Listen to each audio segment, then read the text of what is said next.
Hello students, welcome to e-learning session in plant cell and tissue culture. Today in this session, we learn about somatic hybridization. The somatic cell hybridization or protoplast fusion offers an alternative method for obtaining distant hybrids with desirable traits significantly. So this may be between species or genera, which cannot be made to cross by conventional method of sexual hybridization. By this protoplast fusion or somatic hybridization, it is possible to cross the two organisms belonging to two different species or two organisms belonging to two different genera.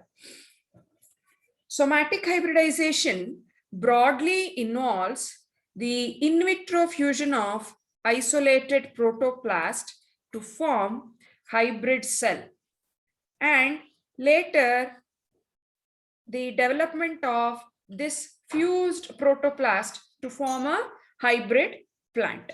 So this process of somatic hybridization involves three important steps.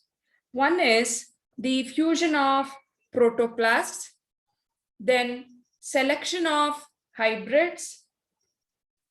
The last one is the identification of hybrid plants. During the last 2 decades, a variety of treatments have been used to bring about the fusion of protoplast. But this protoplast fusion can be achieved by spontaneous method or by mechanical method. It may be by spontaneous technique or by the mechanical method or by using certain mediators like chemicals or high pH and high calcium concentration, or even in the presence of the electric shock, we can fuse the two protoplasts. We'll see how this protoplast fusion takes place. During enzymatic degradation of cell walls, if you take up the spontaneous protoplast fusion, during enzymatic degradation of cell walls, some of the adjacent protoplasts may fuse together to form homokaryons. So these cells sometimes contain 2 to 3 nuclei. This phenomena is due to the important characteristic of the plasma membrane, that is the plasma membrane as the coalescing activity. When the two protoplasts come in contact with each other, plasma membrane come in contact with each other, they rejoin to form the single plasma membrane. So this coalescing activity make the cell two adjacent protoplasts to fuse together. The protoplasts, once they are freely isolated, they do not fuse spontaneously with each other. So this is the spontaneous method of protoplast fusion. The another method is the mechanical method of protoplast fusion. In this method, the giant protoplast of Acylobularia have been fused mechanically by pushing together two protoplasts. When the protoplasts are big in size, so the mechanical fusion of the protoplast is possible mechanical by pushing each protoplast close to each other. This fusion does not, upon the presence of fusion inducing agents, it's done only mechanically. However, in this procedure, protoplasts are likely to get injured. The protoplast released from the myocytes in enzyme solutions readily fuse by gentle tapping in depression slide. So mechanically, just by tapping, we can gently tapping it, we can fuse the protoplast. But the yield will be very less because the chances of obtaining damaged protoplasts will be more, due to which when the cell leakage takes place, these lytic enzymes will start acting on the intact protoplast. That's why yield will be decreased. The next method is induced fusion methods. Induced fusion methods. Here, the two protoplasts are fused in the presence of certain agents or certain treatment. So these treatment include the chemicals like NaNO3, or this fusion may take place in the presence of high pH with high calcium ion concentration, or in the presence of polyethylene glycol, and even by electrofusion, by applying the electric current, we can fuse the protoplast. And these agents which are used in the treatment or which are used in the fusion of the protoplast are called as fusogens. They are called as fusogens. In all this method, this polyethylene glycol method of fusion of protoplast is widely used. This is having certain advantages over other methods of protoplast fusion. Let's see what are the advantages of this PEG treatment for the fusion of the protoplast. This PEG method of protoplast fusion results in reproducible high frequency of heterokaryon formation. The yield of heterokaryon formation will be very high. The PEG fusion is non-specific and therefore can be used for a wide range of plants. PEG fusion takes place between the two protoplasts. It is not specific to any protoplast, due to which the any type of the protoplast belonging to two different species or protoplast belonging to the same species or between the different genera, we can fuse and we can get the hybrid.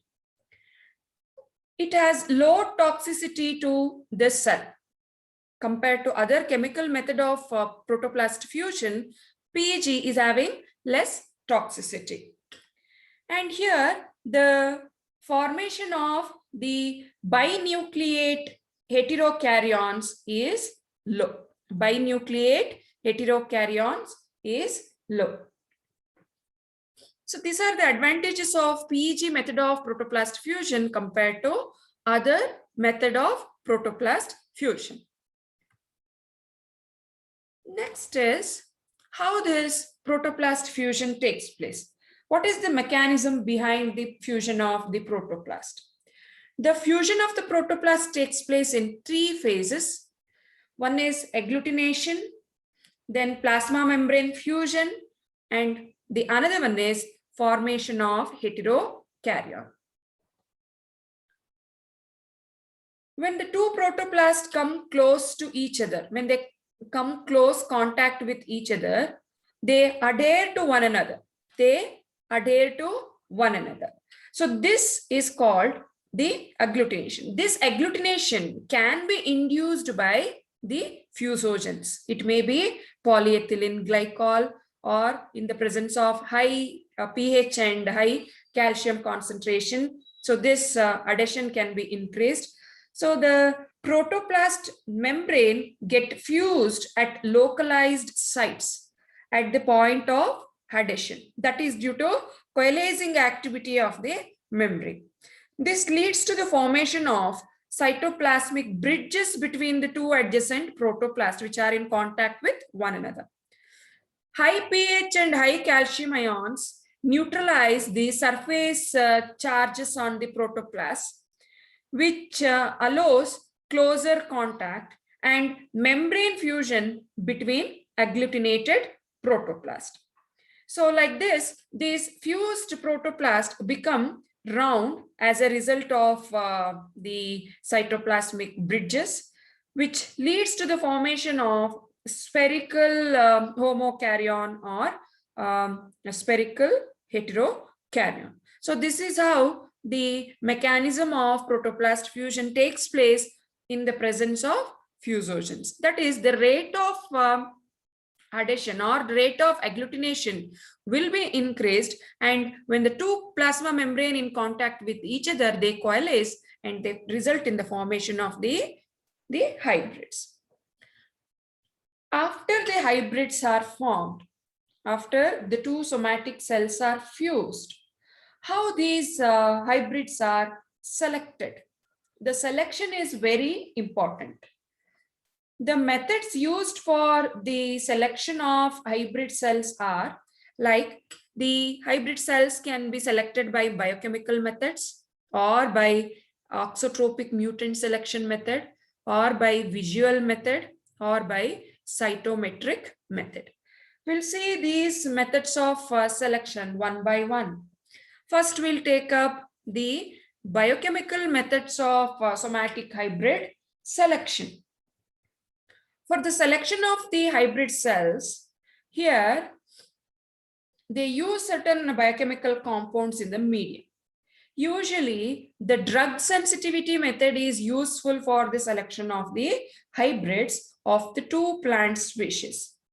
So when you select the two plant species, so the one of them will be sensitive to drug. That means if the drug is incorporated in the media, it will not grow. But hybrid plant or the hybrid fused protoplast will be having the capacity to grow on the media supplemented with the drug, because when you fuse the protoplast from the two different species or the two different plant species, one is sensitive, the another will not be sensitive to the drug. So when you fuse the protoplast, the fused protoplast will not show the sensitivity towards the drug. So such type of drug sensitivity will be used in the biochemical method of the protoplast fusion selection or hybrid selection. The next method is auxotropic mutant selection method. This involves the auxotropes. So auxotropes are the mutants. They cannot grow on a minimal media. That means they require certain essential nutrient in very less concentration. So specific compounds should be added in the medium. So selection of the auxotropic mutant is possible only if the hybrid cells can grow on a minimal medium. So here also the one protoplast or the one plant will be auxotropic mutant, the another will not show the sensitivity for the absence of this specific nutrient. So such a combination will be helpful in selecting the hybrid protoplast. The next method of selection is the visual method. In visual method, this involves the identification of the heterokaryons under the light microscope. You observe the heterokaryons under the microscope. In some of the somatic hybridizations, the chloroplast deficient protoplast of one plant species will be fused with the green protoplast containing another plant species. One is chloroplast deficient, the another one is the positive. So the hybrid, if it is, when you get it, heterokaryon obtained are bigger and green in color, while the parental protoplasts are either small or colorless. That is also one method of selecting the somatic hybrids. So here the hybridization or the fusion will be done between the chloroplast deficient, one parent, the another will be having the chloroplast. So the fused hybrid will be larger in size and they are green in color. So that will help us to visually select the protoplast or the hybrid protoplast. The last method is cytometric method. Usually they use flow cytometry or the fluorescent activated cell sorting techniques for analysis of the plant protoplast. So here the fluorescent dyes will be tagged, or the fluorescence will help us to identify the fused protoplast. So by all these methods, we can select the fused protoplast. So in this session, we learned about the introduction about somatic hybridization, and we learned how this somatic hybridization will be done and the mechanism of somatic hybridization, different methods of somatic hybridization, and we learned about the advantages of PEG mediated somatic hybridization.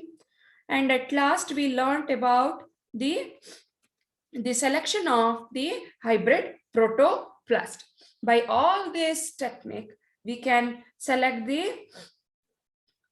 hybrid protoplast, and we can regenerate the complete plant from this protoplast having desired characteristics. I hope you understood this session. Thank you.